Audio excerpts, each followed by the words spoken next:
celui-là. Bon, il y avait un moment où il fallait que j'arrive, hein, j'allais pas vous laisser non plus avec Enigma comme ça. J'aurais pu. Allez, je la mets en boucle et puis hop. Voilà, parfait. Bonsoir à Cartas qui est arrivé en premier, s'est collé à la vitre et nous a dit coucou.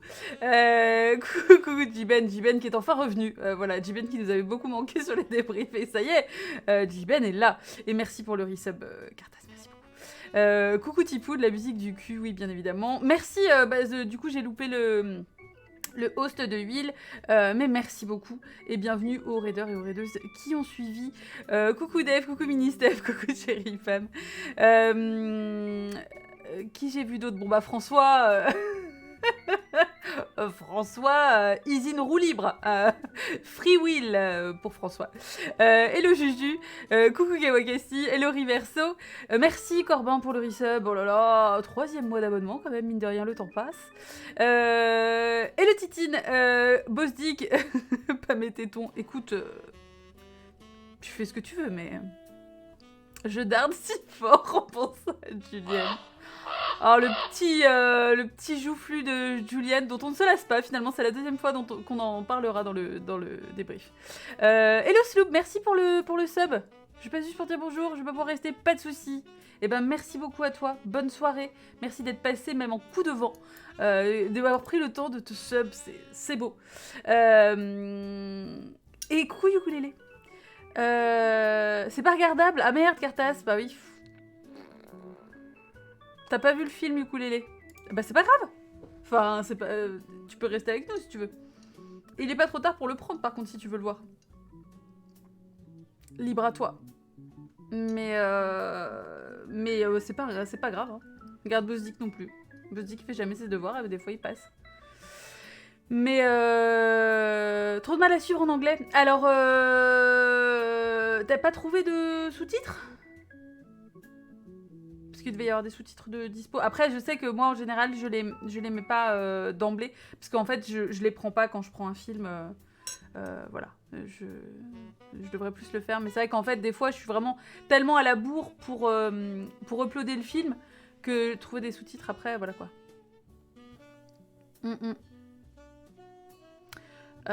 Mais du coup, voilà. Mais du coup...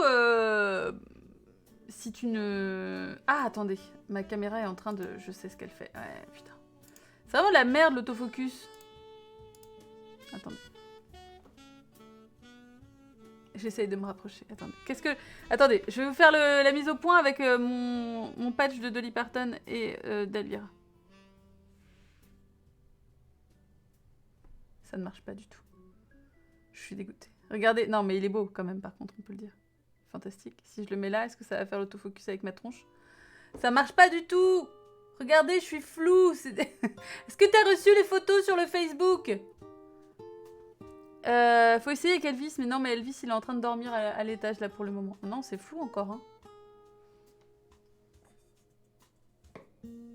Oh, ah, si, c'est bon. On touche plus à rien. C'est bon. Tout ça pour vous montrer mon super patch, quoi. Quelle connasse. Les prétextes, tous les prétextes sont bons. Ah oui, j'avais pas vu Tipou, du coup, pour les sous-titres. J'avais pas... Non, j'avais pas... J'ai pas vu. J'avais pas vu. Coucou Neftis, merci, ce patch est merveilleux, c'est vrai. C'est vrai qu'il est fantastique. Regardez, vous l'avez vu? Regardez. Hop. C'est mes deux personnalités combinées en un seul patch, fantastique. Du coup, par contre, j'ai pas du tout envie de le coller quoi que ce soit, d'où que ce soit. Parce que j'ai envie de pouvoir le garder toute la vie, quoi. Du coup, je suis emmerdée. Donc je vais le laisser là sur mon bureau, je pense. Mais oui, effectivement, fallait pas hésiter à me mentionner. De cette façon, j'aurais vu, parce que c'est vrai que j'ai l'œil un peu partout. Mais des fois, je loupe des trucs. Voilà. Ou alors, quand c'est comme ça, à la limite, faites comme Jiben, vous m'envoyez un DM direct, en fait. Comme ça, moi, je sais que je peux pas le louper, le truc, quoi. Ça marche bien. Je fais un bandana à Elvis. Double truc mignon. Je vais vous payer par carte bleue. Oh, c'est mon patch de Dolly Parton et Elvira qui est tombé. Vous l'avez vu? Est-ce que vous connaissez ces personnages, ces femmes formidables, j'ai envie de dire même. Je viens de trouver les sous-titres en ligne, c'est bon. Bah bravo Ukulélé, sauf que bah maintenant c'est un peu tard. T'avais une semaine. Désolée, je dis que je vais pas crier. Non, mais c'est pas grave. C'est surtout pour toi. Après, tu peux te... Mais non, mais c'est... Merde, la lumière. Merde, hein. Tu peux te faire ton propre avis en restant un peu avec nous. Ton carnet, c'est clair. Non, mais... Merde, hein. Moi, je suis là. Déjà, je vous file les films. Bon, alors après, vous trouvez le moyen de pignouser parce que vous avez pas les sous-titres. Je pourrais vous laisser dans le vent, hein. Moi, je pourrais vous laisser comme ça en mode on regarde ça cette semaine, démerdez-vous. 0 sur 20, voilà. Ah, super. Quoi, les sous-titres, c'est ton chien qui les a mangés, c'est ça? Mais génial. Alors, attendez, essayez. Celles et ceux qui ont Franker Face, est-ce que vous avez l'Imotio Giti? Est-ce qu'elle est là? J'ai l'air un peu barboché une semaine de merde. Ouais. Mais bon, après, là, c'était pour... Ouais, regardez. Incroyable. C'est beau. Mais bon, tu vois, c'est pour les sous-titres dev. Au final, c'est pas pour une conversation extrêmement étendue. Juste, je peux dire, tiens, j'ai trouvé les sous-titres, bim, voilà quoi. Ah ouais, c'est génial, je suis trop ravie. Bon, bah alors, du coup, évidemment, ça appelle le moment que vous attendez toutes et tous. Alors, par contre, c'est vrai que ce qui est con... Attendez.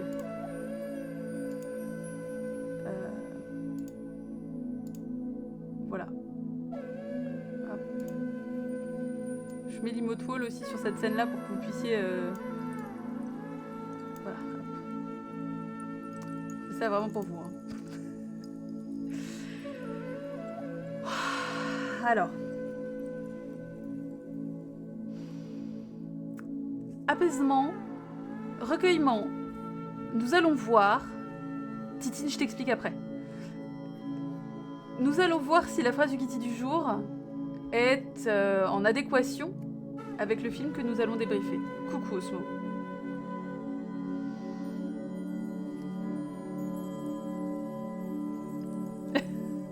Pas envie de pécho.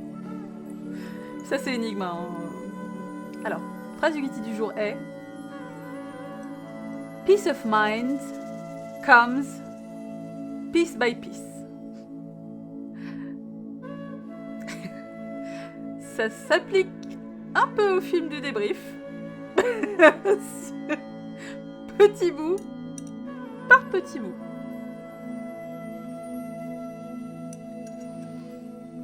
J'ai cru que le petit Elvis faisait bouger le flûte de pan en rythme. Ah oui, alors non, là j'en suis pas là. J'ai pas cette maîtrise. Faudrait que j'essaye de trouver un gif, mais... c'est compliqué la vie, hein. On n'a pas les sous-titres du Yogiti. Mais non, mais en plus, c'est un jeu de mots avec peace, quoi. La paix de l'esprit vient petit peu par petit peu, vient progressivement. Mais bon, comment est-ce qu'on pourrait dire... comment est-ce qu'on pourrait réussir à trouver un jeu de mots...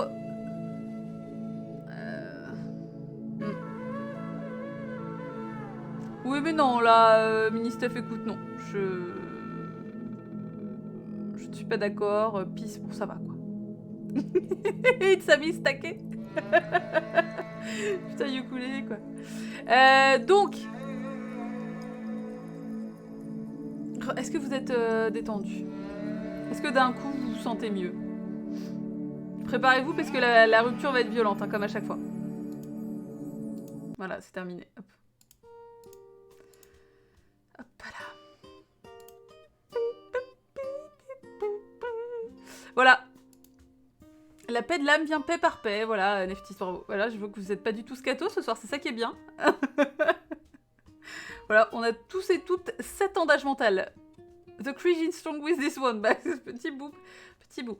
Alors, écoutez, pas de blabla. Du coup, j'ai la chanson dans la tête. Mettons-nous en situation. Le zoom sur ma tronche a été un peu violent. Désolée. Merci pour le resub Osmo, incroyable. Ah oui, alors Titine, je t'ai pas expliqué. Oui, en gros, chaque semaine, on va avoir un film que j'impose. Hein. Bon, j'allais dire que je propose. Oui, enfin, je propose parce que je vous force pas à le regarder. Mais donc voilà, donc mais 1 an en plus. Ah mais ouais, putain, 1 an, incroyable. Oh, c'est fou. Oh, la mamie, quoi.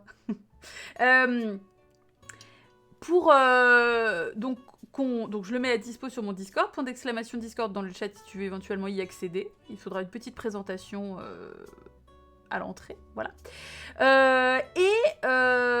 Donc tout le monde le regarde dans la semaine, et là, dans le moment que nous sommes en train de partager en ce moment, à 21h le dimanche, on en parle toutes et tous ensemble, voilà. Et pas avant. Je rappelle que on ne commence pas le débrief. Sauf Ukulele, voilà. Et le Computrone. Donc du coup, effectivement, il y a voilà, une règle qui veut qu'on garde ces récriminations, bon, en tout cas ces avis, pour le dimanche 21h. Hein. L'idée, c'est de ne pas commencer le débrief parce que c'est important que vraiment, il y ait une mise en commun globale. Donc ce soir, le film que nous débriefons, c'est Boxing Helena. Inspiré clairement sur une idée d'une personne que vous trouverez dans le chat à votre gauche. Bon, parce que suite à une discussion en off après l'enregistrement du podcast sur Stéphane Sayadian, des mots ont été échangés autour de ce film, et des personnes m'ont dit que il fallait que je le voie. Et là, je me suis dit, est-ce que c'est la personne qui est on fire? C'est ça.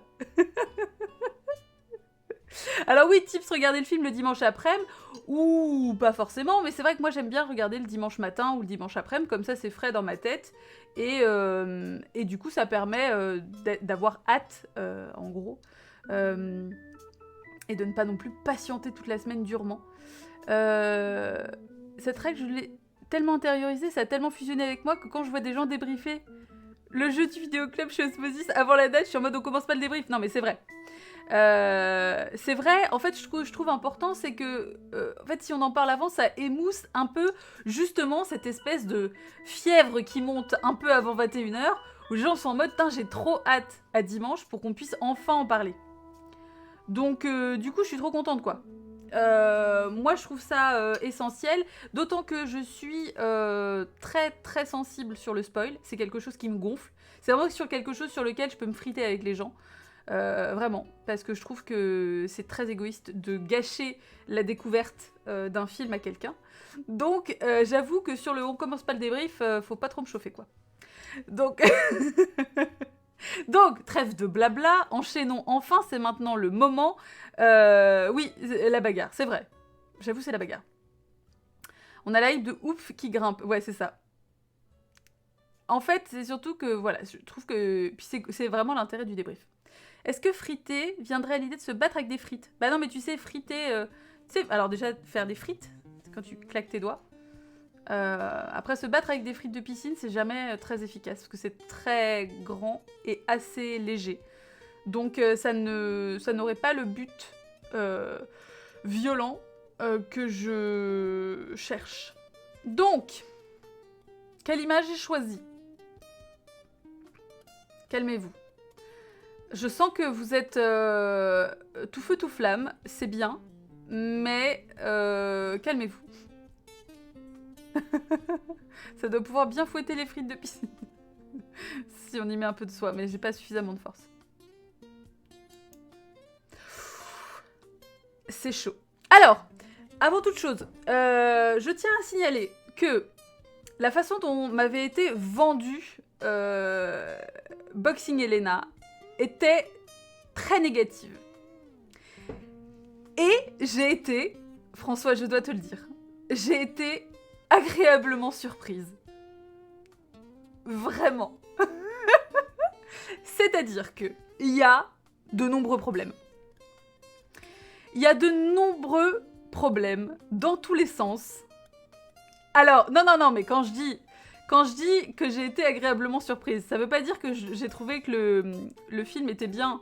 Ce que je veux dire, c'est juste que je m'attendais à ce que ce soit vraiment genre horrible, en mode Shamanka horrible. Tu vois ce que je veux dire?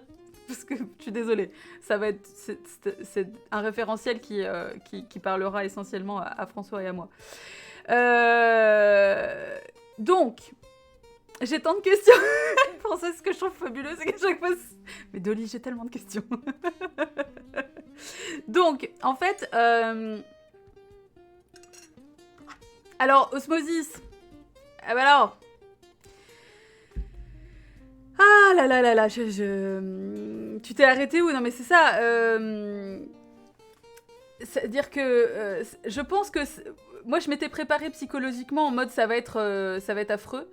Et en fait, après ça dépend ouais, ça dépend alors déjà potentiellement à la fois ce que vous avez l'habitude de regarder. Et je tiens quand même à dire que si je dis que je m'attendais à pire et que finalement il y a des trucs que je trouve pas mal ou quoi, ça ne veut pas dire que je cautionne entre guillemets tous les nombreux trucs problématiques du film. Hein. Calmez-vous, je pense que vous me connaissez suffisamment effectivement pour ça. Mais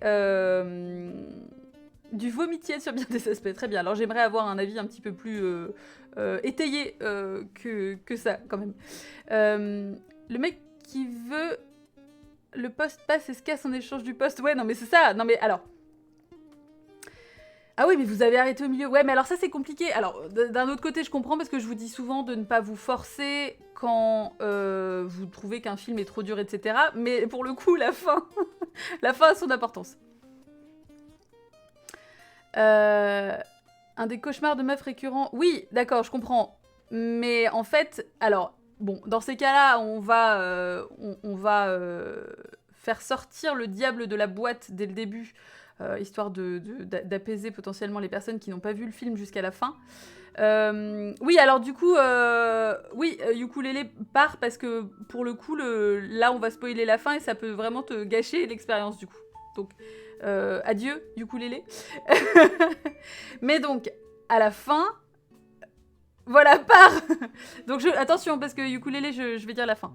À la fin, en fait, tout ceci n'était qu'un rêve. Donc c'est vraiment le cliché du film bon, des années 90 et globalement le cliché qu'on n'aime pas au cinéma. Mais ce qui veut dire qu'en fait, tout ceci n'a pas eu lieu. Hein. Il ne lui a pas réellement coupé les jambes et les bras. Je trouve que d'ailleurs, la façon dont c'est fait dans le film le montre bien, en fait. Ouais, Art Garfunkel, incroyable. Oui, t'as pas vu ce passage-là, Osmosis, ouais. Bah, en fait, à un moment donné, elle essaye de l'étrangler, et donc, bah, scène d'après, elle a plus de bras. Pas de bras, pas de chocolat. Et en fait, justement, je pense que c'est aussi... c'est ce qui montre bien, en fait, pour moi, que ça n'est pas réel, en fait. Une fin où les meufs se tirent ensemble, c'est tout ce que j'espérais. Oui, mais non, parce que dès le début du film, on sent bien que ça va pas aller sur ce terrain-là, quoi. C'est pas... C'est pas comme ça. Oui, mais alors, pourquoi Art Garfunkel? Mais pourquoi ce brushing à Bill Paxton? Ça... C'est aussi compliqué, quoi.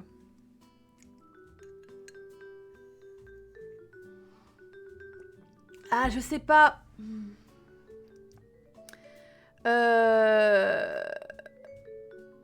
Elle a tous ses membres, voilà. Il finit juste par se noyer dans sa propre folie, c'est-à-dire que... j'ai cru un Misery Bis. C'est ça.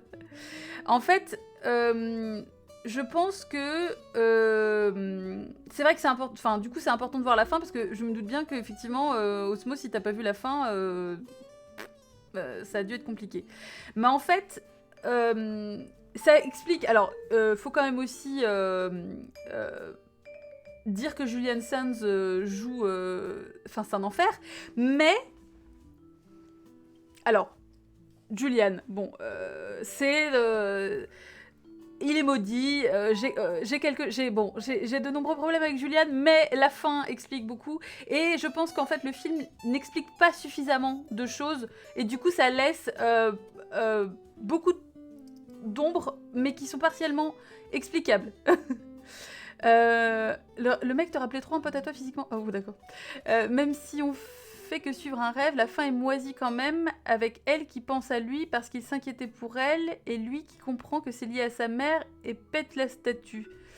Oui, merci Léa Alice pour le raid. Bonsoir à toutes et à tous. Alors attention parce que vous allez vous faire spoiler le film Boxing Helena, si jamais vous ne l'avez pas vu et que vous voulez voir. Voilà. Oui, mais c'est... disons que c'est... Oui, je comprends que la fin soit frustrante. Oui, moi je milite activement pour le fait que c'est un sosie de Guillaume Depardieu, tout à fait, ouais. Mais en fait, il y a un problème avec la mère qui n'est pas du tout développé. C'est-à-dire que... Quel malaise intégral quand il regarde sa mère à moitié à poil qui vient de baiser un autre mec, où t'es là genre... Pardon. On comprend que c'est vraiment la maman et la putain, toujours. Hein. Bon, bah ça, c'est quand même une thématique qui revient fréquemment. C'est effectivement pas expliqué, pas suffisamment expliqué. On devine qu'il y a, voilà, des gros soucis d'Oedipe, qu'il y a ni un mère, ni une mère, ni un père suffisamment présents. Voilà. Mais par contre, on nous balance ça dès le début sans trop nous expliciter. Enfin voilà, c'est compliqué quoi. Ben voilà, c'est-à-dire qu'en fait, je trouve que Julian Sands, en fait, il joue comme un enfant, mais elle le dit, hein, Elena. C'est-à-dire que elle dit... comment elle dit ça non. Voilà, c'est Nick, genre le petit garçon. C'est le petit Nick qui m'a invité, quoi. Et genre, c'est comme s'il l'invitait à une surprise party. D'ailleurs, le moment où il est en train de s'entraîner pour écrire des mots sur la carte avec les fleurs. À un moment donné, j'étais là, bah écoute, tu sais ce que tu fais, Nick? Tu lui dis « There's a party in my pants and you're invited ». Et je pense que ça la fera marrer et ça va la faire venir, quoi. Je suis aussi rentrée dans le film parce que j'ai le même prénom que la mère, donc c'est la première fois que j'assiste à des funérailles à mon nom. Alors c'est une scène en plus qui est très Ken Russellesque, désolée, c'est le point Ken Russell. Ça m'a fait penser à une scène de Malheur qui pour le coup, effectivement, était la même façon de filmer un cercueil vu du dessous, mais avec une danseuse de French Cancan dessus, mais bon, bon c'est Ken Russell. Un perfect storm, voilà, c'est entre un personnage atroce écrit vraiment à la zob et un comédien qui le joue n'importe comment. Exactement, et d'un autre côté, en fait, ce qu'il faut voir aussi, c'est que ce qu'il faut se rappeler, du coup, quand même, ce qui est très, très important, c'est que, et ça met, en fait, la fin est nulle à chier, mais elle met en perspective tout le reste, c'est-à-dire que le comportement qu'on voit d'Elena à partir du moment où, tout l'après-accident, en fait, où on croit qu'il lui a coupé les jambes, etc., toute cette attitude-là, c'est 100% dans sa tête. Donc la majeure partie du film, ou en tout cas donc, toute la partie de la séquestration, c'est 100% dans la tête de Nick. Rappelez-vous bien ça, c'est quand même essentiel. Parce que c'est vrai qu'on peut se dire, ça va quand même finalement, elle a l'air de finalement pas trop mal le vivre à la fin. Gros syndrome de Stockholm et tout, qu'est-ce qui se passe? C'est chaud. Même quand Ray arrive pour essayer de la sauver, elle lui dit de se barrer, ou what the fuck. Et en fait, le truc, c'est que de toute façon, même à la base, le fait qu'on ne voit absolument pas ni l'opération, ni ses plaies, etc., enfin, même le côté très fake dans la façon dont elle est apparue, elle apparaît dans des chaises toujours trop grandes pour elle, etc. et tout, je trouve que ça participe vraiment de nous dire, genre, c'est pas pour de vrai, en fait. C'est pas vraiment ce qu'il est en train de faire. Et c'est aussi ça qui en fait un film, pas du tout un film d'horreur, quoi. Parce que ça aurait pu, complètement. Et si ça avait été réalisé par un homme, ça aurait vraiment tourné ultra atroce, quoi. Hello, Nika! Ah, t'as pas vu le début du stream? Bah, ouais, désolé. Je trouve ça malsain d'avoir à ce point voulu se mettre dans la tête d'un harceleur et de faire vivre ses fantasmes. Je comprends toujours pas. Oui, bah... Je pense que... Alors, justement, on va venir après sur le reste, quoi.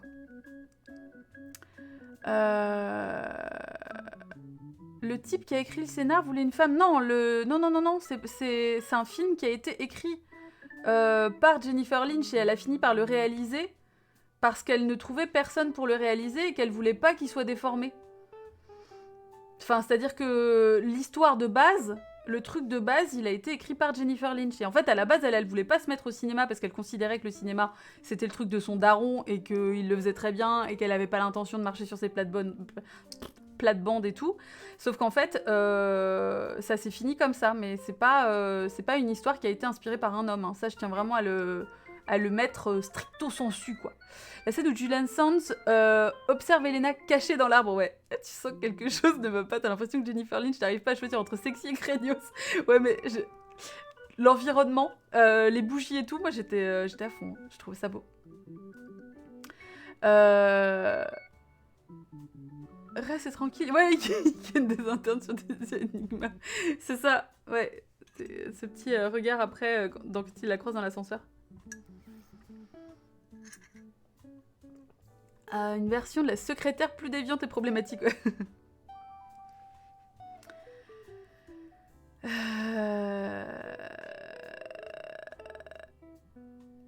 Elle est séquestrée et amputée, mais oui, mais alors je rappelle que c'est dans sa tête. C'est-à-dire que c'est... c'est pas... C'est dans sa tête, quoi. C'est-à-dire ça n'arrive pas vraiment dans la vraie vie. Enfin, je veux dire, c'est... Encore une fois, quoi, c'est comme si on était dans un... Ouais, on était dans un de ses rêves, en fait, Annick, quoi. Alors, je comprends le côté problématique de ça, mais le rêve, il commence quand il est en train de l'attendre, en fait, dans la salle d'attente de l'hosto. J'étais déçue que ce soit un rêve dans le sens où c'est une facilité scénaristique, oui, c'est ça, mais en même temps, logique, de la folie du harceleur, oui, c'est ça. Clairement, m'a permis de mieux le sentir à la fin, c'est ça, elle a pas vraiment vécu ça. La fin, je la trouve pas si nulle à chier, elle est surtout libératrice pour moi. Elle nous explique qu'on a plongé dans la psyché de Nick qui a fabriqué cet univers, c'est ça, toute cette impression, et que c'est surréaliste et justifié. Puis Lena va bien, le gros ouf, oui, non, c'est ça, voilà. Elle était belle avant, oui, alors c'est ça. Après, il y a des tas de propos validistes, notamment de la part de Helena, mais là c'est pareil, enfin genre ça s'explique, ça ne s'excuse pas, mais ça s'explique par le fait que ce soit dans la tête. Et puis bon, au final, la meuf elle vient de se faire couper les bras et les jambes. Bon, voilà, on pourrait dire que c'est légitime de trouver que t'es un peu amoindri, quoi. Parce que clairement t'as des bouts en moins, quoi. Tout le truc à l'aéroport. À l'aéroport où il sait qu'il a son livre et il lui prépare un fucking dinner. Oui, ça c'est vrai par contre. Ouais, non mais le mec, le mec est obsessed par elle, quoi. On le voit, enfin même déjà avec le fait de courir jusque chez elle et de se planquer dans un arbre, déjà c'est problématique 2000. Le mec est stalker de ouf. Mais on sent de la compassion. Oui, mais alors non, encore une fois, c'est pas de la compassion de la part d'Elena, c'est ce qu'imagine Nick vis-à-vis d'Elena. Parce que c'est toujours cette partie-là, tout ça c'est dans sa tête en fait, c'est ce qu'il aimerait qu'elle ressente. Les bras c'était tellement genre, what? T'as ensuite la séquence de fête où Elena, pardon, il n'y a pas... Oui, alors elle branle une fontaine, elle branle les jets d'eau. Ouais, j'ai noté ça, hein. J'ai noté, moi, la scène... la fontaine plus le ralenti égale non. Et branler des jets d'eau. Avec un point d'interrogation. Ouais. Mais que fait Elena? Oui, c'est ça. Voilà. Surtout avec fucking Art Garfunkel. Ouais, exactement. Puis tout le monde est là, oh waouh. Genre personne lui dit, mais... Enfin, sors de la fontaine, meuf, et calme-toi. Oui, non mais en fait, j'ai l'impression que... Enfin, la fin est naze, mais... heureusement qu'elle est là. Ma vision du personnage à la fin est restée influencée par le rêve. En gros, je voyais le mec comme un gros psychopathe, savoir qu'il ne l'avait pas vraiment fait ni changeait rien. Alors ça reste un mec qui imagine ça quand même, mais bon. Il y a quand même un souci, parce qu'il y a quand même toute une partie de problème avant, où il l'attire chez elle, volontairement. Alors qu'elle lui a en plus dit à plusieurs reprises que c'était une merde et qu'elle voulait avoir rien à faire avec lui. Bon, après, même si elle est allée à sa teuf, mais bon, ouais, voilà quoi. La fin m'aurait pas posé problème s'il n'y avait pas le flashback d'Elena qui se rappellerait, qui s'inquiète pour elle et la petite larme de sa part. Ouais, mais je pense que du coup, c'est une façon peut-être de se rassurer aussi sur le fait qu'elle s'attendait à pire de sa part. Enfin, tu vois, et de se dire, oh, en fait, il m'a juste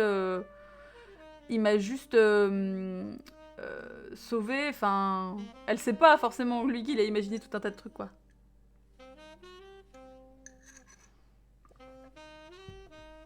Est-ce que la Vénus de Milo est un clin d'œil à Twin Peaks? Bah, elle a plus de bras, donc je pense... Je sais pas s'il faut forcément relier, parce que Lynch, Sherilyn Fenn, forcément Twin Peaks, je sais pas si c'est volontaire. Pourquoi elle est contente qu'il ait appelé l'hôpital? C'est comme si elle aussi, elle avait pu imaginer ça, et qu'elle se dit que finalement, il tient à elle comme une personne et pas comme une chose à posséder. Oui, ou alors c'est peut-être qu'elle s'attendait à... Ouais, enfin encore une fois, c'est ça, qu'elle s'attendait à pire. Et que en fait, finalement, il l'a amenée à l'hosto, alors qu'elle se disait qu'il aurait pu... c'était le moment où il aurait pu la garder pour elle, quoi. Tout le long, t'as un énorme décalage entre le côté complètement fucked up de la situation et Julia Sands qui joue un ado débilou, c'est ça. Mais je t'aime, Elena. Elena. Ce genre. Bah oui, mais c'est ça, mais parce que c'est un enfant, mais elle le dit à plusieurs reprises, hein. Et rien que le fait de parler du fait que ses relations sexuelles à chaque fois durent 2-3 secondes, etc. Le côté un peu précoce, etc. Mais d'un ado, en fait, quoi. D'un ado qui a pas l'habitude. Elle lui dit, et puis alors à un moment donné, elle lui dit un truc extrêmement important. Elle lui dit, tu as peur des femmes, de moi et de toi. Et donc elle se met à part des femmes. C'est-à-dire que du coup, il y a vraiment là une dissociation. Elena, c'est même plus une femme, quoi. C'est-à-dire que c'est devenu un objet de désir, c'est devenu la représentation de plein de choses, mais elle ne se compte pas, enfin, en tout cas, ça, comme c'est pas elle qui parle, c'est lui, ça montre bien que lui ne la considère même pas comme une femme, sans forcément la considérer comme un objet non plus. Mais c'est vraiment un fantasme. Mais c'est comme ça qu'elle est représentée aussi dans le film à chaque fois. La scène que j'ai mis là en fond, il n'y a rien de réel. Elle est idéalisée, elle est polichée, elle est badass, elle envoie le mec se faire foutre en mode bah, tu te casses de chez moi, machin. Elle est là avec... elle ne mange pas, elle boit juste des cocktails avec des grenades et de la vodka, etc. Il y a 1000 bougies chez elle avec des voilages dans tous les sens. Elle n'est pas réelle. C'est-à-dire que... ce qui aurait été génial, ça aurait été presque à la fin de la voir à l'hôpital avec presque un look complètement différent et de se dire qu'en fait toute la façon dont nous on a commencé à l'idéaliser aussi, à la voir en mode super, super belle et tout, c'est à travers le regard de Nick, quoi. Ça aurait été, voilà quoi. Il y a beaucoup de choses en fait finalement. Il y a un truc dans l'atmosphère du film. Bah ça fait très film de cuisse d'M6, hein. Moi ça me plaît beaucoup. Voilà. Moi j'adore. Le côté un peu blur et tout là comme ça, moi j'adore. Je trouve ça fantastique. Ça marche sur moi. Donc ah oui, la musique fait très porn, ouais. Bah je sais pas, pourquoi les grenades? Parce que je pense qu'il y a aussi ce côté érotique du fruit, tu vois, qui s'ouvre et qui laisse se révéler un intérieur juteux. Et... Pardon, désolée. Je peux pas aller trop loin. Les grenades, c'est Perséphone aussi, oui. Tout à fait. Après, je sais pas si on peut aller jusque-là, mais voilà quoi. Tout est un rêve et Elena, c'est juste une meuf random de l'hôpital qui est dans le coma et que Nick idéalise. Ah, oh, je sais pas. Qui se fait enlever tous les ans par son ami, par son mari. Ah ouais, putain, ouais. Ça devient plus très Twitch. Je n'ai rien, j'ai pas de... Enfin, j'ai rien dit de... Je parle de grenade. Moi, je décris juste comment on mange un fruit. Est-ce qu'on est beauf si on aime la musique au premier degré? Pas du tout. Je parle pas des musiques classiques, non, mais même moi, non. Il y a pas, absolument pas de jugement de valeur sur la musique, très honnêtement. Moi, Sadness d'Enigma, je la trouve très cool, cette chanson. Ça, moi, je trouve ça très très cool, quoi. Ah bah non, gâcher les grenades, pas du tout. C'est juste que ça peut se manger de façon très sensuelle. Voilà. Alors si c'est gâcher quelque chose que de dire qu'on peut le manger sensuellement, écoutez, je ne serais pas complètement d'accord. Je pense que c'est un fruit admirable, j'adore la grenade, je trouve ça fantastique. Beaucoup de gens ne savent pas comment les ouvrir, ni comment correctement les manger, ni comment correctement les accommoder, c'est très dommage. C'est un fruit sous-estimé. Woman in Chains, ouais, j'ai failli mettre celle-là aussi, j'aime beaucoup, mais c'est vrai que là, ouais, c'est compliqué. C'est compliqué. Si c'est un film que je suis contente d'avoir vu, c'est pas un film que je veux revoir et que je dirais que c'était bien. C'est très spécial. Yes. Non, après, y a des films qui ne se prêtent pas à la revoyure. Les musiques étaient bien. Ça faisait juste cliché. Bah oui. Alors, quand même, faut le dire, donc la scène de sexe avec l'interne de l'hôpital est une scène qui est quand même extrêmement gênante. En revanche, quand même, j'ai trouvé que la scène d'avant, où elle lui décrit comment réussir à finalement faire plaisir à une femme un peu juste avant, quoi, eh bien, je l'ai trouvée pas si mauvaise. Même si, bien évidemment, c'est atroce parce qu'en fait, en plus, elle le caresse, donc c'est comme si elle avait ses bras, etc. Mais je l'ai trouvé plutôt chouette que ce soit une scène de sexe sans sexe, quoi. Ouais, les regards de Julian, ouais, j'en suis tombée de mon lit, ouais. Et là, pour le coup, c'est ouvertement très érotique, quoi. Moi, je m'attendais pas forcément à ce que ce soit aussi obvious. J'étais agréablement surprise, je dois dire. J'étais en mode genre, d'accord, mais on déconne zéro, quoi. Enfin, on y va vraiment, en fait. Donc, même, je veux dire, Bill Paxton, les jambes écartées, qui dit comme to daddy, j'étais en mode genre, pas avec cette coupe de cheveux. Genre, why not? Mais clairement pas avec cette coupe de cheveux. Ni avec cette dégaine au global, quoi, parce que Ray, il n'existe pas, c'est pas possible, hein, c'est pareil, hein, c'est une espèce de mal alpha, parfait, quoi. Avec un ton très film érotique, mais en même temps, on est dans l'esprit de Nick, mais c'est ça, en fait. Il s'imagine, tu vois, baiser comme un étalon, quoi. C'est vraiment ça. Define érotique, bah érotique, c'est à partir du moment où il n'y a pas de gros plans sur des pénétrations, ce genre de choses, là, commence à devenir pas du tout Twitch-friendly, je vais me faire, je vais me faire avoir.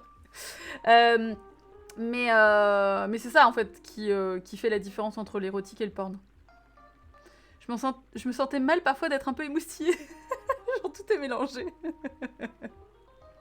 La meuf est quand même séquestrée, bah oui. Alors, ce que j'ai trouvé intéressant, c'est que, alors, du coup, on est là... ouais, c'est l'interne de l'hôpital. C'est pour ça qu'il lui jette un petit regard chelou à la fin quand il la croise dans l'ascenseur. En fait... Ce qu'il faut voir, c'est que pour moi, l'utilisation justement de la chanson d'Enigma Sadness, qui donc parle de sad, n'est pas du tout anodine et est clairement un indicateur et chose dont on n'a pas forcément du tout parlé jusque-là. C'est un film qui traite assez, je dirais assez directement en fait, de sadomasochisme. C'est-à-dire que on voit, quand on apprend à la fin que tout ceci n'est qu'un rêve et que c'est Nick qui est en train d'imaginer ça dans sa tête, tout prend une perspective complètement différente. C'est-à-dire qu'on se rend compte que finalement, Nick fantasme du fait de se faire très mal parler par Elena.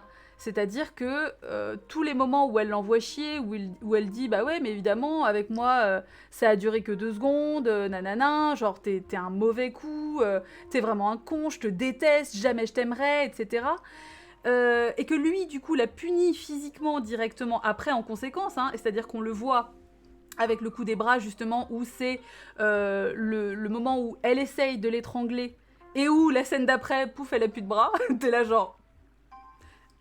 Alors à la base, il y avait, bon, à la limite on peut se dire, il y a un accident, il est chirurgien, il a réussi à lui couper les jambes parce qu'il n'y avait plus que ça à faire, parce que elle s'est fait vraiment défoncer les jambes. Bon, mais là, il n'y avait pas de problème avec ses bras.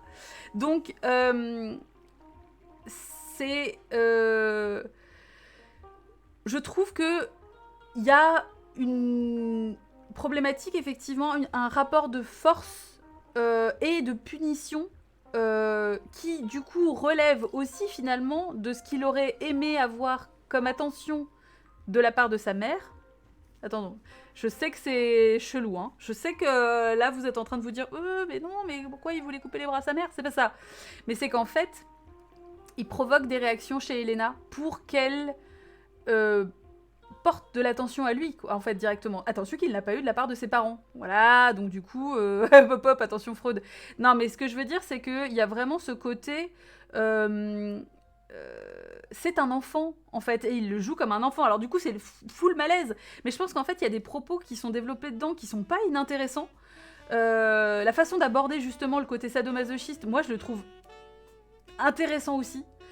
mais très maladroit. Enfin, parce que rien n'est clair et c'est pas suffisamment expliqué. Et je pense que Jennifer Lynch a vraiment survolé le truc. Peut-être parce qu'elle voulait que ça reste un peu chelou et tout machin.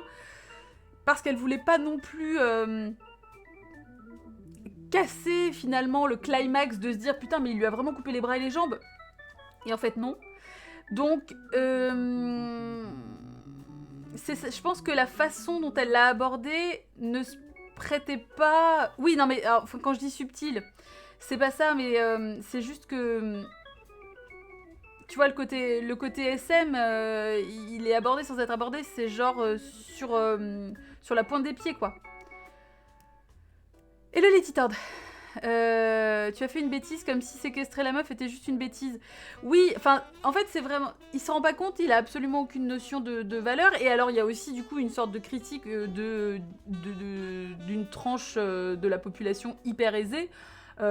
Genre le mec est un super chirurgien qui a de la thune à n'en plus savoir qu'en foutre, qui fait des teufs chez lui dans une espèce d'énorme baraque, qui peut quitter son taf du jour au lendemain sans en avoir rien à foutre. Enfin, et du coup, peut-être une forme d'ennui quelque part aussi du coup avec sa meuf. Hein. Bon bah il se fait chier dans son couple et du coup voilà, il fantasme sur une meuf avec qui il s'est manifestement rien passé quoi. Peut avoir un mot pour sa meuf, bah voilà quoi. C'est un film d'autrice avec une facture Hollywood Night qui vient tout foutre par terre, c'est un peu ça, ouais. Oui, puis il lui confie son inventivité sexuelle en lui virant ses bras, ouais, c'est ça.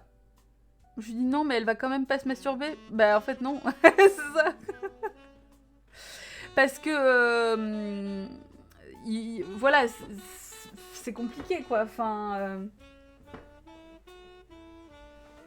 Mais c'est un film qu'on pourrait presque qualifier, oui, de kinky quand même, parce que ça aborde quand même l'acrotomophilie. Je ne sais pas si c'était sensibilisé à ça.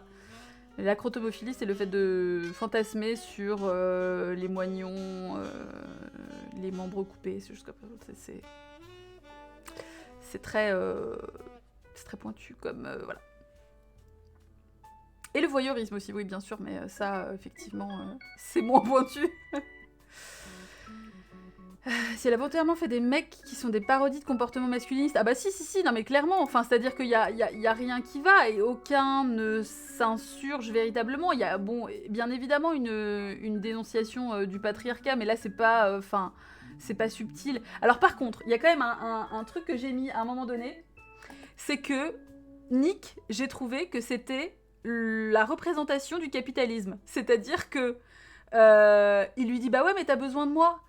Et en fait t'as envie de lui dire bah en fait mec tu m'as coupé les bras et les jambes. Évidemment que j'ai besoin de toi en fait maintenant. Parce que tu m'as coupé les bras et les jambes. Bah ouais, mais tu vois bien que t'as besoin de moi. Et en fait, le capitalisme, c'est exactement la même chose.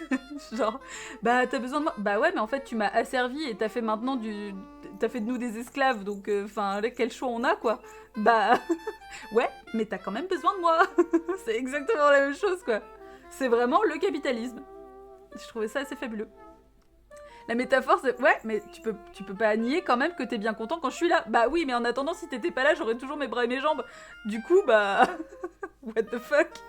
Ouais, mais sans moi, tu serais bien paumé. Ça n'en finit plus, quoi. C'est génial. Donc, voilà, j'ai trouvé que, en un sens, c'était pas tant le patriarcat que finalement une forme du capitalisme.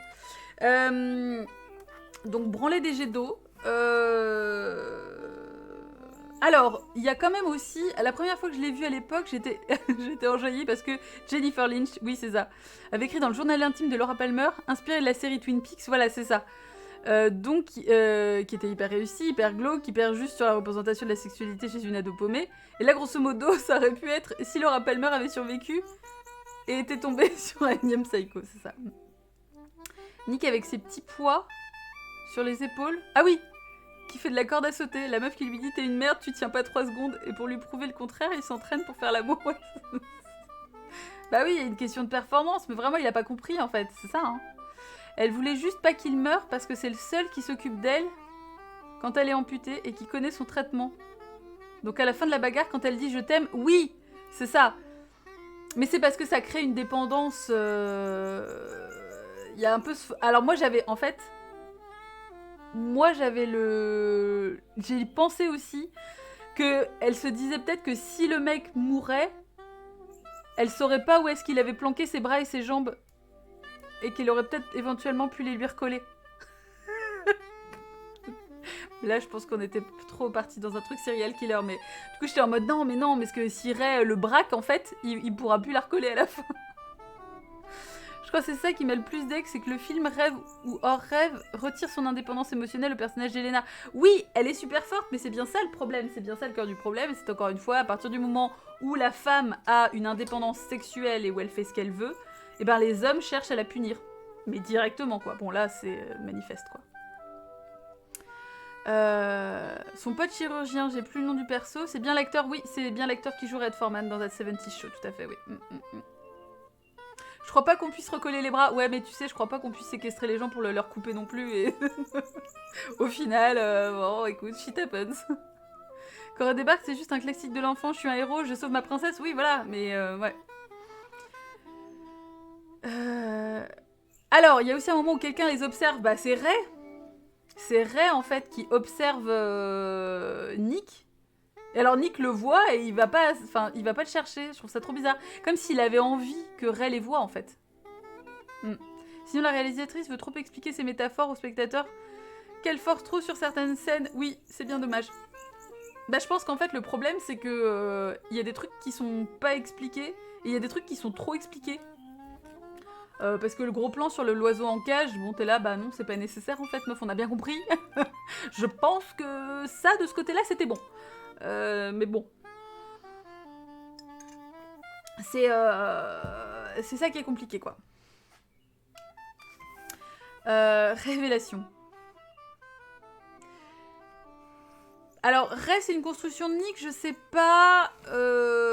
Oui, enfin, on est dans une construction de Nick, c'est ça. Bien sûr, non mais c'est pour ça que du coup, toutes les attitudes qu'on pourrait trouver cons, même le coup du médecin qui vient et qui chope sa promotion et qui se casse, bah en fait, c'est dans la tête de Nick, quoi. Ah, c'est un fut en cuir. C'est pas du vinyle, le vinyle c'est un peu plus brillant que ça. Mais là c'est du cuir, mais ouais. Et ces petits hauts un peu transparents et tout là. Pff, quel homme. Ah, quel homme. Ouette les jambes. Ouette les jambes, ouette les bras. Et alors, l'opéra. Bon bah l'opéra, opéra égale psychopathe, hein, systématiquement. Hein. Je sais pas si vous avez vu Weight of the Eye de Donald Cammell, je vous le conseille d'ailleurs. Hein.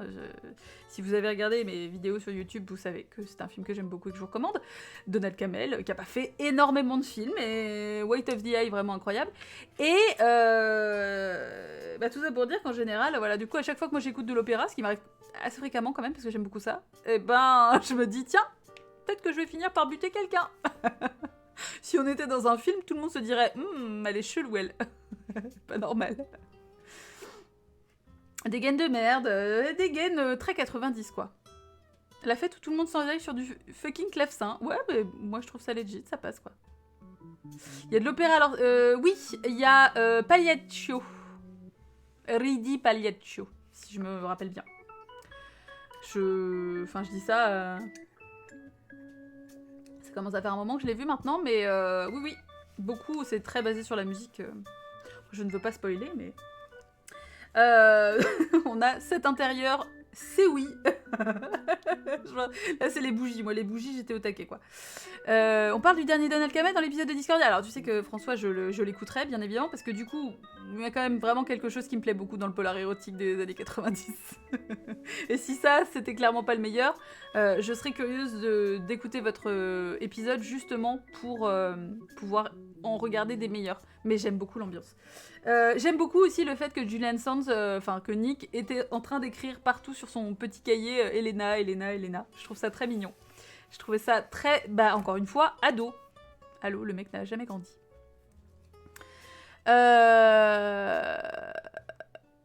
C'est pas dingue, on dirait du Abel Ferrara dans sa période. Ah merde. Aïe. Bon, bah, regardez White of the Eye. Hein. Tu l'as vu, toi, François, White of the Eye, je pense. Parce qu'il est trop bien, quoi. Incroyable.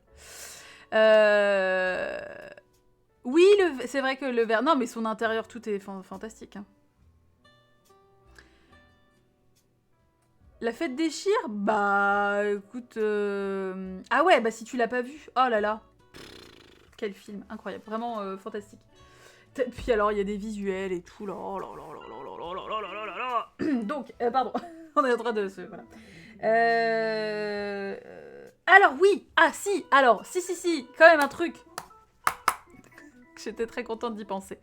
C'est... Elena est une sirène. Voilà. Séductrice, vaniteuse. Quand on la voit en train de se... Enfin, vaniteuse, vous voyez ce que je veux dire, quoi, dans l'idée. Parce qu'elle elle se coiffe les cheveux, elle se regarde dans un petit miroir qui fait très sirène. Et le fait après qu'elle ait plus de jambes, clairement, moi j'étais là en mode, bah non, mais ouais, mais grave, mais de ouf, en fait. Sirène. Voilà. Fabuleux.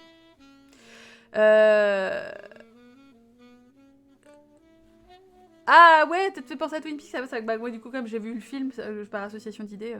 T'as noté la sirène aussi, Osmo? Bah ouais. Elle est quand même hyper désagréable au début. Bah ouais, mais on sait pas. Alors c'est ça que du coup le film manque de nous expliquer. C'est que si on avait pu avoir le contexte de leur première rencontre avec Nick, on pourrait comprendre. Mais là c'est vrai qu'en fait on se dit mais meuf ça sert à rien d'aller à cette teuf si le mec en fait est complètement zinzin, qui t'a baisé comme une merde et que bon après légitimement elle peut se dire bah j'ai envie d'aller faire la teuf. En plus elle rencontre Russell. Pour Russell qui a l'air quand même vachement plus fun. Donc du coup... ouais. Et effectivement, elle peut avoir ses raisons, quoi. Mais on sent que c'est une meuf déterminée, c'est surtout ça, quoi. Ouais, elle chantonne un peu. Son jeu dans la fontaine, non mais c'est ça, hein. C'est vraiment une image de sirène, quoi. Tu comprends pas que je veux rien avoir à faire avec toi, surtout après la soirée d'hier. Perso, j'ai compris. Oui, non mais, enfin... En fait, le truc, c'est un peu suis-moi je te fuis, fuis-moi je te suis, mais bon... Chelou, quoi. L'idée de la sirène, parce que j'ai cru qu'il allait lui retirer les cordes vocales. Oui! C'est ce que je me suis dit, Dave. En fait, moi, c'est... Alors, moi, j'ai vu pire. Hein. J'ai pas vu les cordes vocales, je me suis dit qu'il allait lui couper la langue. Et en fait, je me suis dit que... il allait y avoir un truc progressif. Donc, d'abord, il lui coupe les jambes. Ensuite, il lui coupe les bras. Et parce qu'elle parle et qu'elle n'arrête pas de lui dire que c'est une grosse merde, il allait finir par lui couper la langue. Et que finalement, elle aurait plus que ses yeux pour lui faire ressentir. Et qu'il aurait... Bon, enfin, voilà. Vous voyez, moi je pensais qu'il allait progressivement enlever bout par bout tout ce qui le gênait et qui lui permettait, elle, de le rejeter.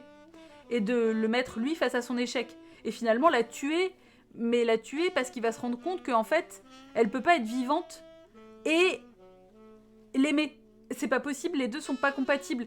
On a l'impression qu'en fait, il enlève des bouts pour lui dire bah ouais, mais maintenant que t'as pu tes bras, bah t'es obligé de m'aimer parce que je vais t'aider. Mais qu'en fait, même malgré ça, ça marche pas. Enfin, bon, ouais, je suis allée un peu loin, mais... J'aurais trouvé ça cool, quoi. Voilà.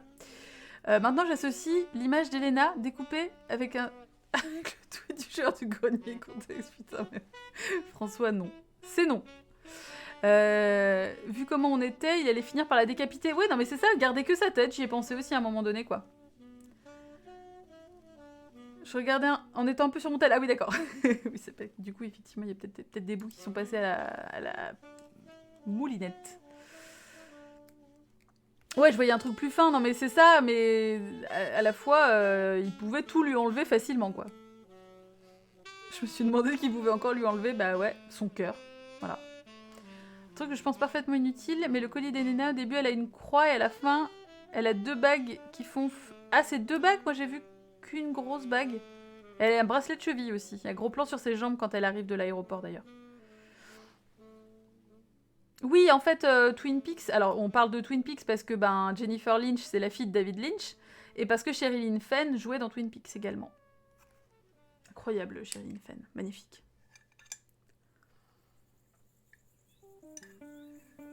Ouais, elle voulait partir changer de vie, enfin, elle voulait s'éloigner des bolos, en fait, c'est surtout ça, quoi.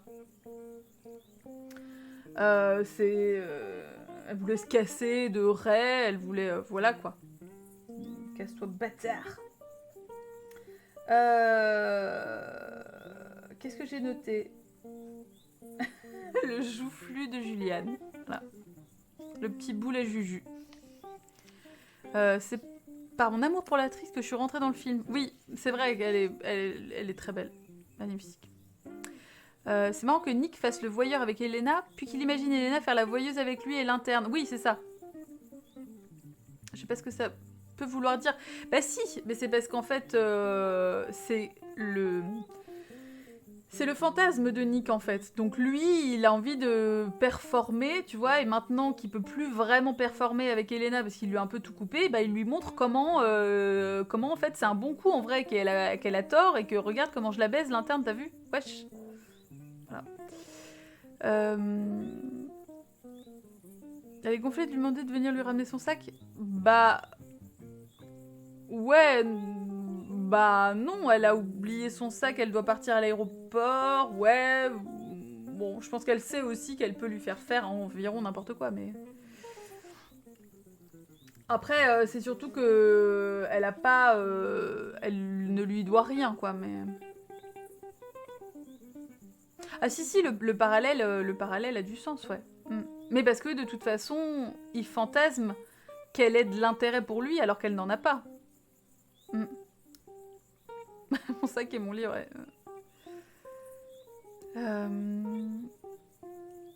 Je pense qu'il s'imagine sa mère... Merci Axio pour le sub offert à Elial. Merci beaucoup. Est-ce qu'il projette complètement sa mère sur Elena? Une partie, mais... Une partie. Mais je pense plus par le côté autoritaire aussi qu'il aurait aimé avoir de sa mère. Enfin, voilà quoi. Pardon. Alors oui, il y a un autre truc que j'ai trouvé très frustrant, c'est qu'est-ce que c'est que sa merde dans l'oreille là? Parce que il y a quand même une emphase qui est mise dessus, hein. On le voit mettre des gouttes, remettre un petit coton, machin. Pourquoi ça n'est pas expliqué? C'est un détail qui est quand même du coup qui ressort. Qu'est-ce qu'il a avec sa putain d'oreille? Enfin, chiant, chiant. Ça m'a saoulé, ça putain. Je suis là, mais non, mais meuf, Jennifer, tu ne peux pas ne pas expliquer. Ah, c'est pas possible. Voilà. Oui, prends des médocs, mais alors ça, c'est assez anodin, c'est pas très grave, ça. Voilà, mais il y a ça et le fait qu'il nettoie tout ce qu'il porte à sa bouche. Les verres, les canettes, ça peut se comprendre, mais c'est marrant comme détail, quoi. Ces otites à répétition, mais que d'une seule oreille. Alors moi je sais, j'ai ça aussi, j'ai des otites chroniques, mais enfin tu fous pas ça à un personnage de façon random, quoi. C'est pas possible, enfin... Est-ce que l'acteur a un souci à l'oreille, c'est intégré? Non, c'est pas possible que ce soit ça, quoi. C'est peut-être pour le rendre encore plus horripilant? Bah... Non, pourquoi ça le rendrait horripilant, par contre? Vous avez quelque chose contre les gens qui ont des otites à répétition? Parce que là... Les otites à répétition, ça fait un peu maladie d'enfant. Yes. Merci. Eh bien, je vais vous laisser là. Bisous. Parce que je suis un bébé fragile, hein, manifestement. Mais ouais, mais je sais pas, c'est bizarre parce que c'est pas du tout expliqué, quoi. On sait même pas si c'est vraiment une otite, en fait, on sait pas. Il fout des trucs, enfin, c'est bizarre. Je comprends pas. Il prend des médocs, il en prend alors qu'il s'apprête à partir à la poursuite d'Elena, donc je me suis dit qu'il va y avoir son importance. Bah, peut-être que... T'es sûr que c'est une histoire de voix qu'il entend? Alors on n'a pas du tout l'idée de voix qu'il entend dans le film. Hein. Si, vous avez vu ça, vous? Moi, j'ai pas du tout vu sous-entendu qu'il entendait des voix. Le rendre plus compulsif? Mais l'oreille? Non? Moi, je suis désolée, j'ai aucune explication valable. Il a des soucis psy, peut-être? Ouais, mais alors, pas de rapport avec l'oreille, toujours, hein. Vraiment, je vous assure. Enfin, c'est pas satisfaisant. Il voit sa mère, mais entendre des voix, ouais, non, c'est ça. Vraiment, compulsif de l'oreille, ouais. Bon. Il est sourd à ce que lui dit Elena. Oh,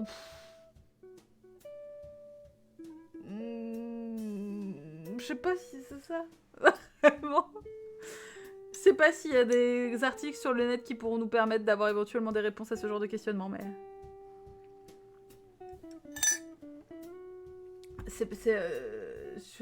Non. Il saigne de l'oreille quand il est excité. Il met des trucs dans les orifices. Oh, non mais arrêtez. Là, vous êtes en train de devenir aussi cringe que certaines scènes du film.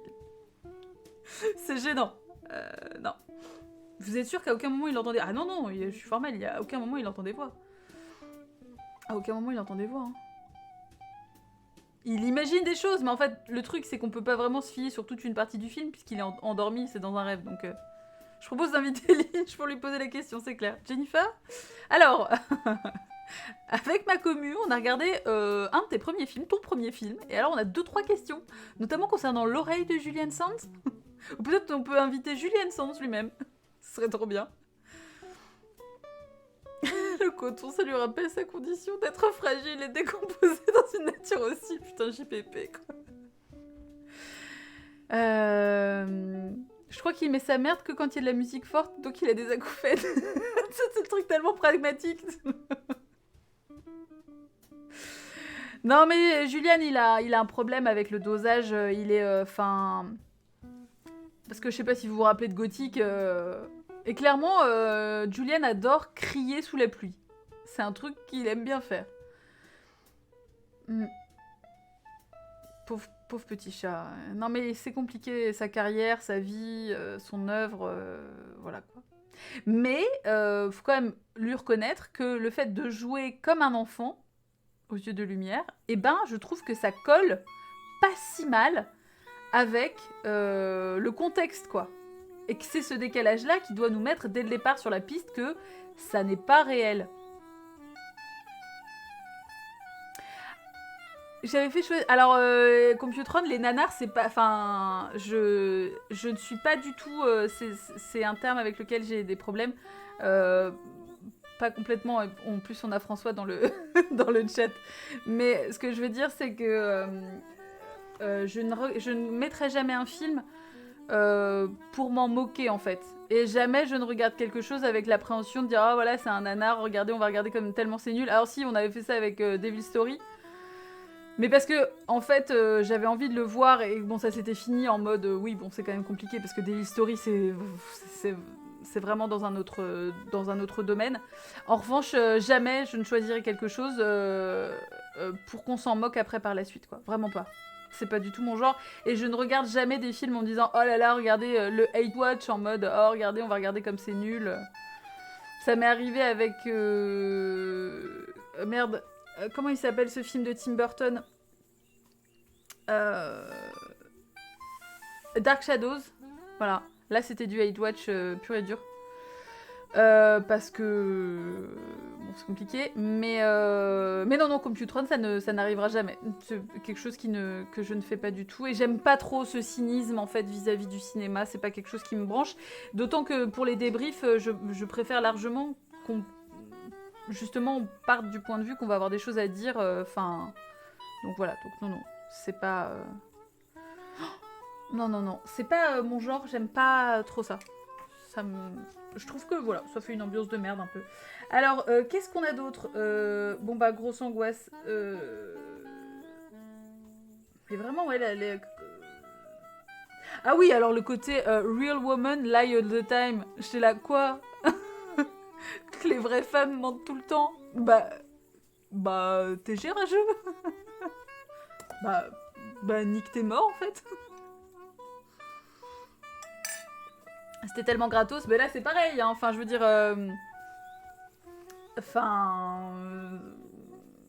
Voilà. Et j'aime bien, à la fin, il y a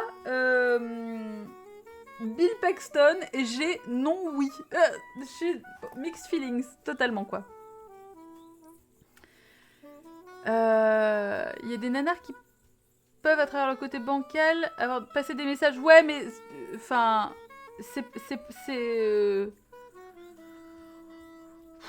Ouais, voilà.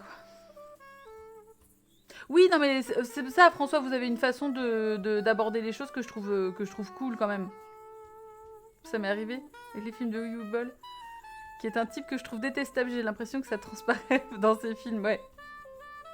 Non, non, mais c'est ça, mais c'est juste que, en fait, je pense que moi, ce qui me gonfle avec le terme nanar, mais j'ai déjà eu l'occasion de l'expliquer, c'est que je pense qu'il y a beaucoup de films que moi j'aime au premier degré et qui sont décrits comme des nanars par des gens paresseux qui n'ont pas envie de trouver d'autres mots et qui ont choisi ce mot valise qui a été un petit peu usé et abusé par beaucoup de monde ces dernières années. Donc je pense qu'en fait c'est juste que la majorité a une très mauvaise définition du nanar à la base et qu'en fait moi ça me gonfle quand on met par exemple, il y a des gens qui qualifient l'œuvre de Ken Russell de nanar, hein, donc c'est pour ça que moi c'est un terme que j'utilise pas du tout, que je fuis plutôt, et en général il y a très peu de personnes, voilà, François en fait partie, une des seules personnes qui, quand elle parle de nanar, je l'écouterai et je sais qu'il a la définition qui, moi, me convient. Mais la plupart du temps, les gens ne savent pas de quoi ils parlent et ils ont un ton très condescendant et très cynique que je trouve absolument dégueulasse. C'est pas du tout la façon dont j'aborde le cinéma. Donc, voilà. Et typiquement, le repère du ver blanc, exactement. Alors que pas du tout. Non, mais c'est ça. Bon, après, j'ai un manque d'objectivité quand même absolument total concernant Ken Russell. Mais même par exemple tout le cinéma gothique italien, beaucoup de gens considèrent que c'est du nanar, tu vois. Alors là, moi tu me dis ça, mais je pars dans les tours, quoi. Je peux grave m'énerver, quoi. Donc c'est... Voilà. Ouais, les films du réel. Oui, Stuart Gordon, ouais. Le Giallo aussi, alors moins quand même, parce que c'est vrai que Dario Argento a quand même été reconnu par pas mal de monde et que du coup, en général, ça passe, tu vois. Le Giallo, il peut y avoir un côté, voilà, mais par contre, si c'est pas nanardesque, c'est kitsch, quoi. Bon, enfin, vous savez mon avis là-dessus. C'est que la plupart de mes goûts et de ce que j'aime sont considérés kitsch par beaucoup de gens, donc bien sûr que c'est un terme qui m'emmerde. Et c'est surtout que ça fait partie de tous ces mots que les gens utilisent vraiment par paresse intellectuelle, parce qu'ils n'ont pas envie de passer plus de temps que ça à décrire ce dont ils parlent. Alors que les mots existent, hein, et qu'à un moment donné, tu peux pas juste foutre un mot valise dans lequel tu mets tout et n'importe quoi. Non, ça ne... Non. C'est non. Voilà. Donc ça m'énerve. Voilà. Ah bah oui, les films indiens, non mais clairement, Neftissé, c'est vrai que... Enfin, je suis là, mais partant de quoi? Avec quel référentiel? Enfin, vous vous basez sur... Bah non, en fait, j'ai même pas envie de discuter de ça. Juste, ça me saoule. Donc voilà, mais bon, en tout cas, il y avait beaucoup de choses à dire sur ce film. Moi, je suis contente de l'avoir débriefé, honnêtement. J'ai trouvé que le rythme était vraiment chelou. Et que c'était géré bizarrement, mais qu'il y avait vraiment des éléments intéressants, quoi. Et vraiment cette façon de traiter le sadomasochisme que j'ai trouvé pas dénuée de sens, quoi. Ah ouais, nanar, c'est souvent se moquer, et être méchant, être cynique en fait, ouais, c'est moqueur vraiment. Hein. Mm. Parce que c'est pareil, tu vois, le mauvais jeu d'acteur basant sur quoi, tu vois, enfin, mauvais, tu peux dire que tu le trouves mauvais, mais tu vois, de faire... Enfin, c'est compliqué, quoi.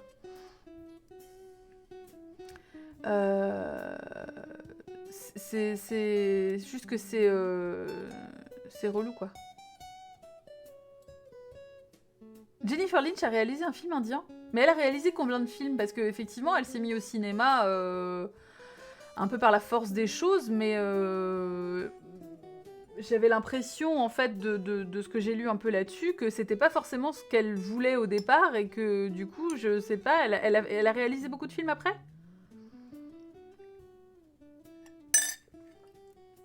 Je serais curieuse, quoi. Elle en a réalisé 4 ou 5. Puis elle a tourné des épisodes de série, ok, d'accord. Je me demande ce que David Lynch a pensé de Boxing Elena. Question légitime. Mais a priori, en plus, elle l'a écrit hyper jeune, en fait, ce scénario et tout. Enfin, c'est genre... elle l'a écrit quand elle avait 18-19 ans, il me semble, quoi. Ouais, c'est ça. Alors, c'est pas quand elle l'a fait, c'est quand elle l'a écrit. Elle a mis un peu plus de temps après à trouver, en fait, elle a cherché du monde pour le réaliser, et en fait, à chaque fois, elle est devenue, en fait, c'est ce qu'elle disait, c'est que elle est devenue très protectrice de ce scénario-là, parce qu'elle avait très très peur qu'il le soit dénaturé, et que quelqu'un en fasse, bah, typiquement un mec, en fasse vraiment un film d'horreur, alors qu'elle avait pas du tout envie d'utiliser ce biais-là pour aborder l'histoire. Ce qui est très intéressant du coup aussi, hein. Enfin, je trouve ça très chouette quoi. Elle a fait Chain des surveillances qui sont vraiment pas mal. Bon bah je checkerai. Même époque du coup, à des 90 ou un peu après. Voilà, le scénario et le film, elle avait 25 ans, voilà. Mais l'histoire, elle l'a écrit très tôt, ouais.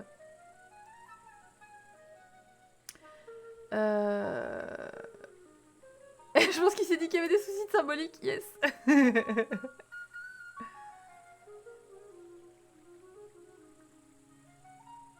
C'est un mec qui a écrit le truc de base. Bah je sais pas, Jiben, où est-ce que t'as vu cette info-là, parce que... j'ai l'impression que vraiment, quand même, l'histoire, effectivement, ça a l'air d'être vraiment un truc d'elle, quoi. Ouais, mais alors, François Terrel, non. Pas... Not on my watch. Dans une interview qu'elle avait très mal vécu les mauvaises notes. Elle avait trouvé ça assez rude, sachant qu'elle avait 19 ans quand elle l'avait écrit. Ouais, mais alors après, oui. C'est, j'ai envie de dire... les gens peuvent pas forcément savoir. Tu regardes le film comme il a été fait, et t'es pas obligé de te dire oui, mais non, ça passe, parce que quand elle l'a écrit, elle avait 19 ans. T'es là, genre, bah, on s'en fout en fait. Ouais, on développe. On développera pas là-dessus Computron en live, mais non, voilà, pas chez moi.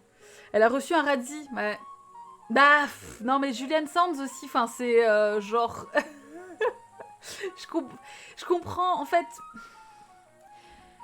C'est le premier sentiment quand tu reçois le film, mais là c'est pour ça que c'est intéressant d'en parler ensemble, parce que du coup quand tu développes un peu, etc., tu peux voir et des trucs que tu trouves beaucoup moins gratos, et du coup voilà, mais bon, elle parle de ce film comme d'un conte de fées. Ouais, c'est ça, c'est compliqué. Hein. Is, c'est dur. Ah ouais, alors Is, mais si c'est ça, moi je crois que j'avais vu Is, enfin j'avais vu l'affiche en fait, et ça me donnait trop envie, mais le making-of est plus intéressant que le film. Merde, parce que sinon le truc, la femme serpent et tout, là j'étais au taquet quoi. Moi j'étais genre, yes. 2010 non en plus, alors 2010 c'est chaud quoi. Je suis à penser qu'elle aurait peut-être dû réécrire son script. Ouais. Bah limite n'étant, je sais pas, ouais, je pense que c'est vraiment un truc en mode genre... ouais, je sais pas, un attachement quoi. Sur Wikipédia apparemment ils disent que c'est le producteur qui a apporté le concept. Je sais pas trop ce que c'est concept après. Ouais, c'est ça. C'est-à-dire que. Parce qu'elle a l'air. J'ai l'impression que c'est quand même vraiment un truc qui était très perso pour elle, quoi. Qui est vraiment genre. Et que c'est aussi ça qui l'a fait. Alors qu'à la base, elle voulait pas réaliser. Donc tu sais, quand t'es protectrice à ce point de quelque chose. Came up with the idea, but wanted a woman to write it, and so approached Lynch after she gave a poetry reading. Ok. Ah, mais c'est chelou parce qu'elle avait 19. Enfin. Tu vois, ou alors qu'est-ce qu'elle a pris comme idée? Enfin, quelle était l'idée de départ quoi? Si ça se trouve c'était un truc ultra flou quoi.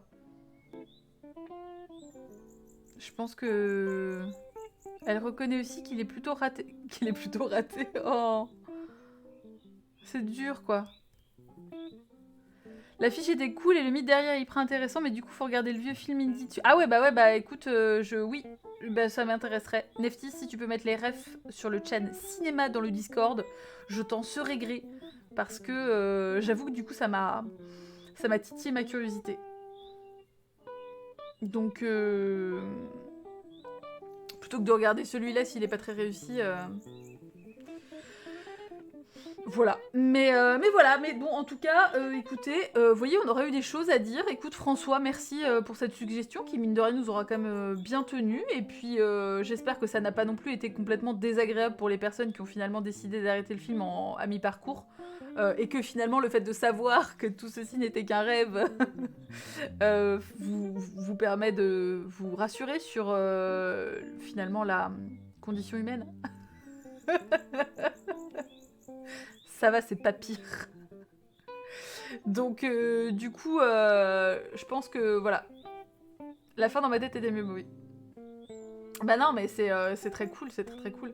Et donc je vous recommande bien évidemment du coup l'épisode de Discordia sur le polar érotique des années 90 parce que moi j'ai écouté le Megamix de Mathieu toute l'après-midi et c'était trop cool. Vraiment l'ambiance, mais en fait je sais pas, j'adore cette ambiance quoi. Il y a une ambiance vraiment dégueu, il y a une pointe de mauvais goût et en même temps j'aime beaucoup, enfin voilà quoi, ça sent le satin bon marché, c'est vraiment fantastique quoi, j'adore. Ça me surprenait que ce soit un film fait par une femme. Ouais, non mais c'est pour ça en fait que je trouvais ça intéressant quoi. Il y aurait forcément un twist, bah évidemment quoi. À la fois il se greffe le corps d'Elena, ça serait trop bien.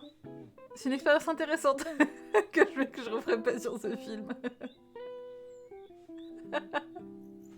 Oui, non, mais c'est une ambiance. Quand je dis dégueu, c'est un peu une ambiance. Comment en anglais on dirait tacky, mais tu vois, c'est un peu vulgaire, mais vulgaire, ça fait penser du coup un peu aussi finalement au jour et aux nuits de China Blue de Ken Russell. Tu vois, il y a ce côté un peu crado et tout qui finalement passe quand même bien, quoi, parce que esthétiquement t'as quand même une recherche et ce côté, c'est des espèces de féminité exacerbée comme ça, des femmes fortes en fait au final aussi quoi. Enfin, mais qui, enfin, voilà, c'est ce traitement finalement de la femme qui est très très particulier quoi. Ah voilà, ambiance backroom de vidéoclub un peu miteux. Bon alors là, ça fait beaucoup. Je dirais pas crado à ce point quoi. Garlic phone, putain, typo, voilà. Lapsus. Le téléphone aïe. Voilà. Garlic phone, c'est très bien. Je vous mets un petit peu d'ail dans votre téléphone. Ah, donc, merci à vous. Je vous annoncerai le film du débrief de dimanche prochain, lundi ou mardi. Demain, normalement, on va se retrouver pour du JDR, probablement du coup Monster of the Week. Donc ça veut dire que si jamais vous voulez savoir ce qui va se passer avec Jean-Noël Chagnon, est-ce qu'on va aller faire bouffer ses grands morts à Jean-Noël Chagnon? Peut-être, peut-être pas. On se retrouve également mardi à 18h pour le jeu A Comfortable Burden, le jeu sur la charge mentale. Donc on se retrouve à 18h pour le faire. Et mercredi, alors à quelle heure c'est Queenie? Je me rappelle pas, 18h je crois. 18h on se retrouve pour du Gartic Phone justement avec les filles. Tu le fais mardi toi aussi Osmosis? Tu le fais à quelle heure? On va s'enchaîner, c'est ça. On va s'enchaîner. C'est pas 17h, je sais plus. Ouais, je me rappelle pas. Et puis, je tiens à signaler que Cartas est un chou. Et Cartas m'a offert Layers of Fear numéro 1. Parce que vous le savez, il est en train de poncer le jeu en long, en large et en travers. Donc, il a très envie que je le fasse. Et donc, il me l'a offert. Et donc, j'ai trop hâte. J'ai trop hâte.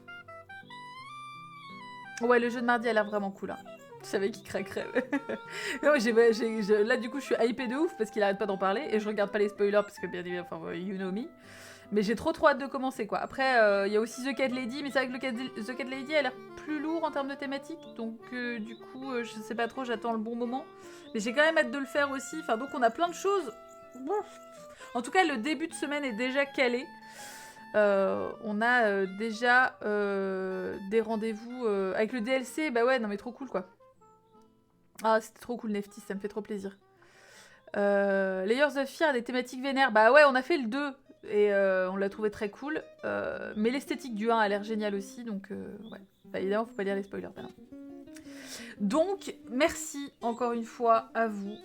Vous avez été comme toujours fantastique. Je ne sais pas si vous avez vu que j'ai mis plein de replays, de débriefs sur YouTube, dans tous les sens.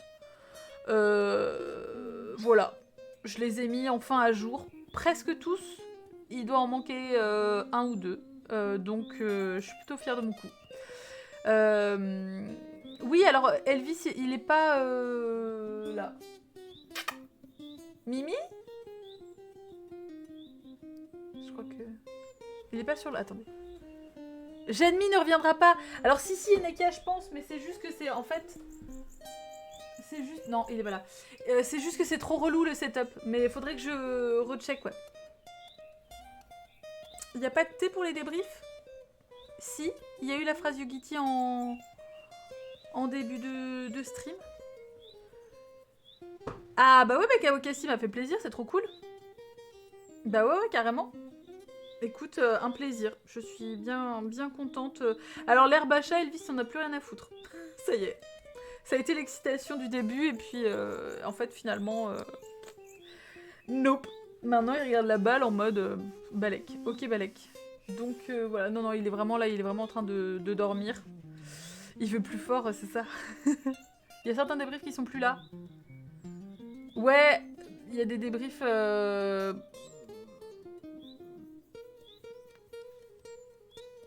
J'ai oublié de les sauver, genre She-Devil, je pensais l'avoir sauvé, en fait non quoi. Ça perd son odeur vite, j'ai l'impression. Ah ouais, c'est peut-être ça.